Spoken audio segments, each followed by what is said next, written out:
Left Wing Kingz. Listen, think, act, repeat. The Israel-Hamas conflict. This broke out a few weeks ago. And I might add, excellent segue. Oh, thank you. I know where he was going with it. I tried my best. Hey, he lead the league in assists right there, man. He's the all-time assist leader right So there. there's been a lot of debates going on about this conflict right now, or war, whatever you want to call it, right? And it's really about the level of U.S. involvement and like also about some similarities to how Palestinians are being treated as to how like African Americans are treated, here in our country. Now, while participation's been the main topic, there's all type of debates out there addressing our own issues at home too. Like, hey, we're spending a lot of resources and money and time on Israel, Ukraine. We got our own problems over here that need to be looked at and resolved, and utilize some of our own resources on the things that we have going on over here. So there's several different aspects of this conflict that are popping up all over the place. So Ace, tell us about what are your thoughts on this conflict? What should be the priority? The Palestinian, African American, whatever you want to go with, man. Hit us with what you're thinking. It's a hot damn mess either way it goes, man. And it's just, first and foremost, man, let's just put things out there where they need to be. Hearts go out to the people that the families on the Israeli side that, when the 1,300 people were killed or whatever, and Hamas came over and grabbed hostages. We know they're going through a lot. But we also know that Israel's bombing the hell out of Palestinians, bombing them back into the Stone Ages, and they've killed up to 7,000 people now. I don't know, but 1,300 to 7,000, that's a big-ass number, and it's still counting. Yeah. And we're still talking about escalating that war, and below and behold, it's a whole big nightmare that's going on now where we're flying sorties over to Iran and in Syria and the whole, in Syria, not in Iran, but, it's just becoming a big mess. But back on topic, what we're talking about, I think to try to talk toward our show and talk toward Black culture, I think there's needs to be an understanding on why this is important on the world stage and how it's similar to what we do. Mm-hmm. You look over at Palestine, you look at the Gaza Strip, and and it feels like a lot of things that we go through in this country. There's a lot of oppression over there. We all know the history that kind of Israel was kind of given that land, and over the last 75 years, they've been battling over it, and America's kind of backed them up, and they've been able to keep it. And no one in the region is really happy with that. Just to let you know, with the oppression they're going through, a lot of the Palestine efforts that happened, they've supported us when it came to Ferguson. They've supported our Civil Rights Act. A lot of our Black leaders have spoken out and supported them. But understand, that doesn't mean they support Hamas. And I think that's where people kind of get it confused. Right. I've heard people on the Israeli side come out and talk bad about Black organizations that kind of supported that, and tried to, like they always do, try to turn it anti-Semitic, and it has nothing to do with anything. The state of Palestine, the innocent people that are there that are suffering, the people that are dying and being bombed have nothing to do with Hamas. Mm-hmm. Hamas is a completely different organization that came out, and they have their own agenda, and they've done things over the years, not only, and some things they do, are for the struggle, but they've grown over the years and started doing things just for their own political agendas and things of that nature. So I guess what I kind of want to grow out of this is you have to separate the two. Yeah. There's a Palestine struggle, the people that are there, they're going through some oppression. They're going through some things that we're very familiar with here in this country. Mm-hmm. But then there's an organization that kind of got control of them, and even are doing things with them, and they're also oppressing them, that have done some things to get us in this current situation.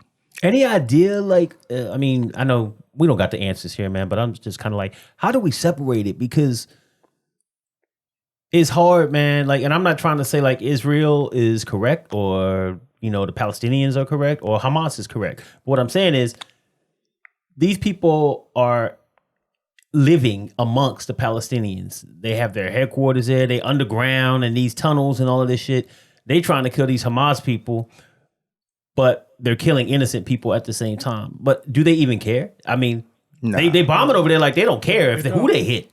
No, they've given the license to do that, and that's not They cool on the don't. Israel side. Because of arrogance and hubris, because Israelis were forced out of the Holy Land way back yonder. Then triumphantly they were restored. So they have a sense of belonging. They have a sense of this is ours. Why are you still here? Oh, because you've been living here for centuries since we left. But don't you know, somebody made a way for us to come back. So now you're the carpetbagger. You're the squatter. Get out. Get out. It's the emphasis. The worst part about hearing about the Palestinian-Israeli struggle or the just strife in the Middle East is the propaganda we get fed through our media. Yep. If you listen to the struggle in other countries, it's definitely the agenda is pro-Palestinian. They are looked at as the sympathetic figure. They are the baby face. In America, it's Israel. Israel is the baby face. Israel is the persecuted, the hero. That's who we should be rooting for. What does Israel give the United States? Please tell me. What do we, you talk about import, export. What does Israel give to the United States? Name one. None. You know what they give us? They give us a way to look at our enemies. Now let's examine that. When we talk about our enemies, you want to say Iran, you want to say any Middle Eastern country that we don't have favorable relationships with. Our relationship with Israel gives us eyes on the enemy. Now, that may be true, but now you have to ask yourself, why is Iran our enemy? Why is Egypt or Jordan or Saudi or whatever other country in that region, why are they our enemy? Because they have what we want. No, because we're friends with Israel. Yeah. So the only thing Israel gives us is pain and strife. We have enemies because of Israel, and the only thing we gain from Israel is an eye to look at our enemies because they're our enemies because of Israel. I think that's part of it, but I also think we want what they have. We have our country is founded on the whole thing of taking what's yours and making it mine. We came over here, they came over here and took this land from the Indians. They took us from Africa and made us do they were Halliburton and all them came over there to Iraq, took all the oil and all. They want what's there. Don't get it twisted. I think you're right that if we weren't so buddy-buddy with Israel, maybe these other countries wouldn't hate us so much. But at the same time, well, we're willing to take that. We're willing to do that because we want what they have. Yeah, what I did, I looked up because I had to go educate myself on this this war. I'm not really on the whole, Palestinian Israel. So I went and looked and saw what's the relationship or how are we identified with the Palestinians. So Black people and likeness to Palestinians is what I looked up. And so both Black people and Palestinians have been forced historically through colonization and dispossession, first of all. Black Americans, we all know about the transatlantic slave trade. And the Palestinians, the same situation. They were removed and displaced and lost their land and resources. So that's number one. Then they also have systemic discrimination. We all know what we go through here. Palestinians are doing exactly the same thing. They're segregated and they have institutional racism there with trying to get jobs and things of nature. So we're alike in that aspect. And Palestinians have been faced racial issues, again, displacement in Israel and the occupied Palestinian territories. So I had to look and I was like, oh, wow, we do have some of the, same historical things that have happened to Black people in America are happening to Palestinians. And like George said, we're looking at the lens through Israel and what the media is feeding us, not on exactly what's happening. So basically, Palestinians are like the Black people over there. You know what I mean? So when you look at that and it puts that in perspective, you're like, again, I'm not saying who's right, who's wrong. I don't know, I have enough information on that, but I do know what it is to be Black in America and the things that we have been as a people. And it sounds like the Palestinians are actually continuously going through the same issues. And struggles for rights and justice. They're doing the same thing. Yeah, and it's one thing that and George brought up. Some of it, we know what does Israel do. for us, and he's absolutely right on that. But it's one reason that Israel stays close, stays in our ear, and that's because we know we have an influential populace here, on the Jewish side that make sure that we don't forget that at all. Right. We don't forget about the Holocaust. We definitely don't forget about Israel, and we keep that top of mind, and that's because of their influence.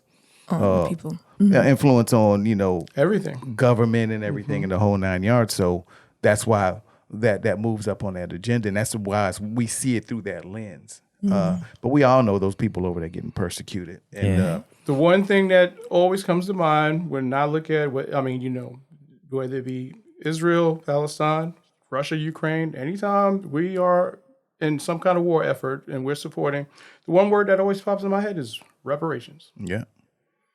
We can afford to fund and endorse and help and assist with billions or millions or the dollars, and yet when we're told about our plight and we know what was done to us, we're always told where we're going to get the money.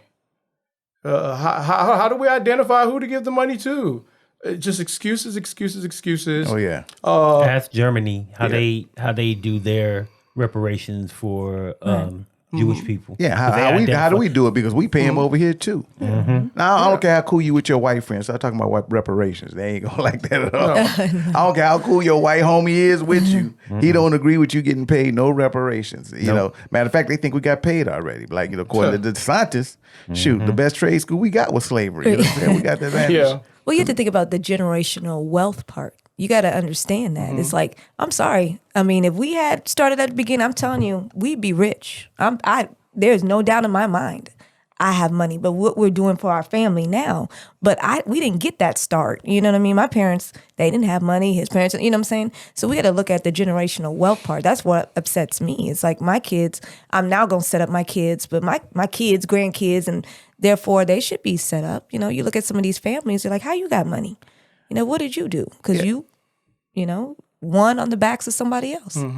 Well, the fear is we'd have actual economic power, like we'd actually have maybe states, or we'd even have cities that had a Black American agenda and was set up, and that's the real power struggle what they're not understanding. Like for instance, you got like a BYU where you got the Mormons out there or whatever, and they own Utah. Right. You know what I'm saying? They can imagine like if Georgia was owned by by people, right? And I tell you, a shitload of Black people there, but you know what I'm saying. But we don't have any ownership stake in anything. And why is that? So, well, I mean, we all know why that is. And they know that reparations will put you there, right? Yeah. Certain people and get us to. I always look at the owners, and I always talk about the NFL. And I'm not a football person, but I was like, babe, who's the owner of this team?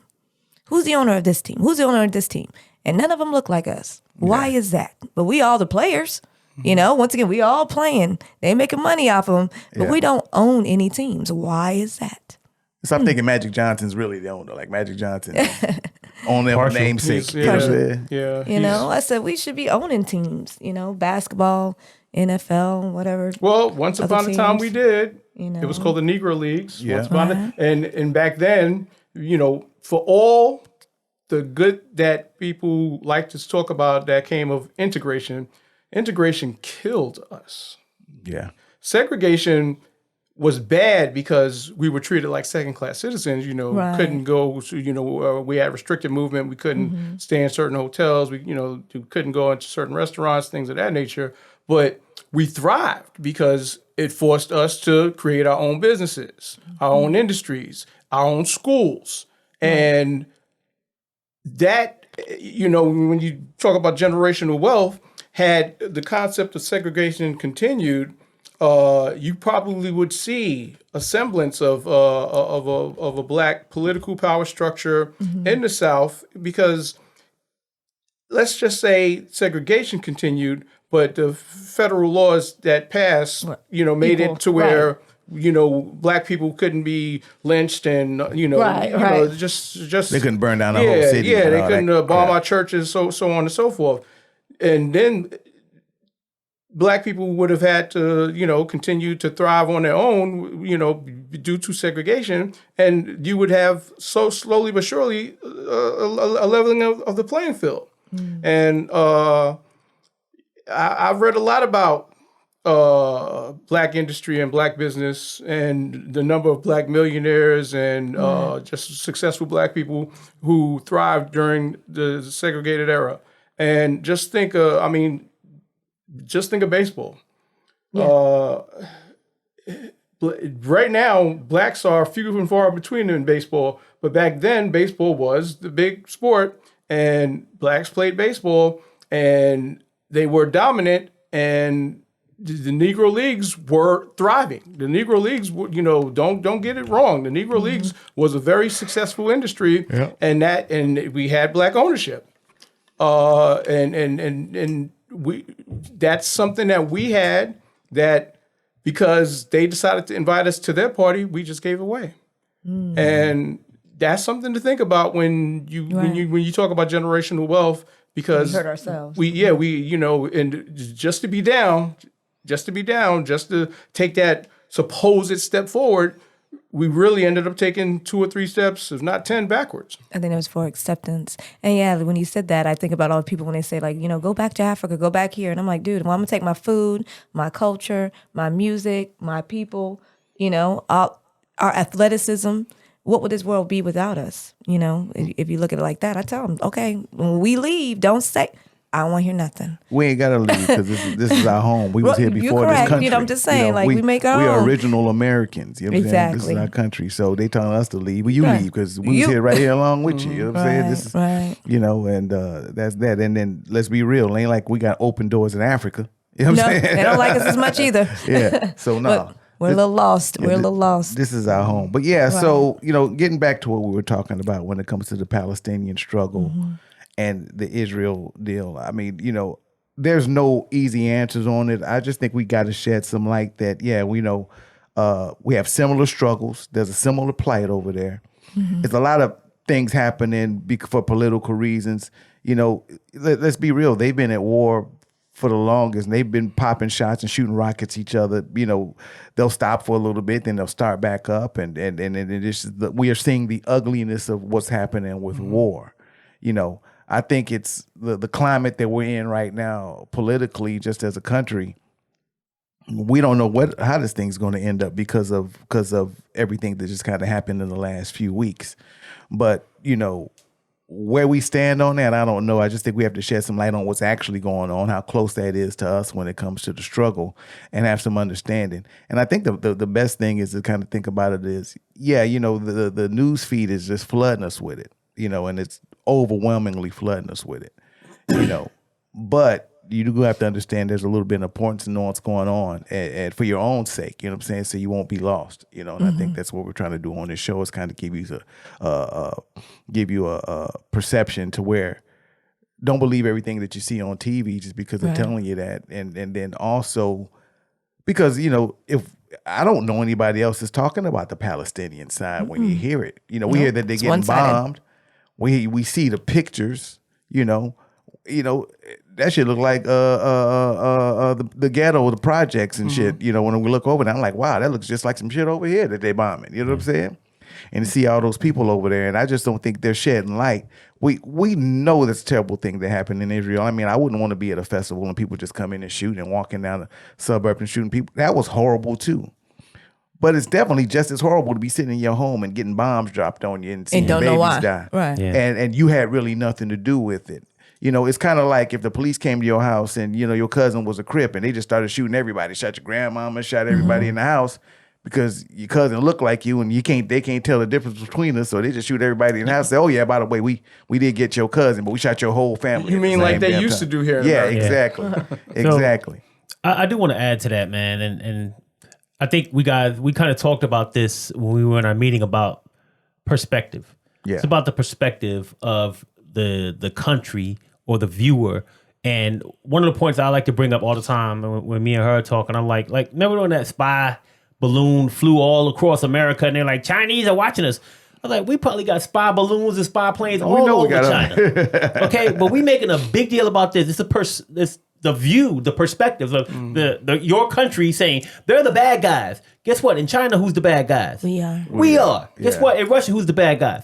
We are. So it's all about perspective, right? And the same thing here.